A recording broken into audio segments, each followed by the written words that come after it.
Un aiziet tālāk dodas pēc 6 jaunākie šiem goži.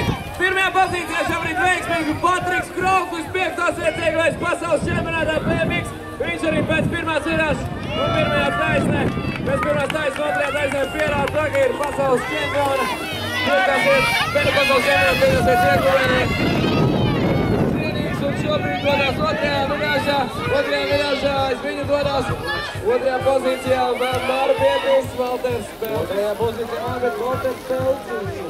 Vēl aizvien Patriks Krauklis pārliecinoši pierāda savu pārsvaru pār saviem konkurentiem. Nu jau devies pēdējā taisnības finišu ar krietnu apkārti no pārējiem konkurentiem. Tātad otrajā pozīcijā tas ir Valters Pelcis un trešajā pozīcijā 403. vai 4. Jā, Aivo Ekers Aserijs.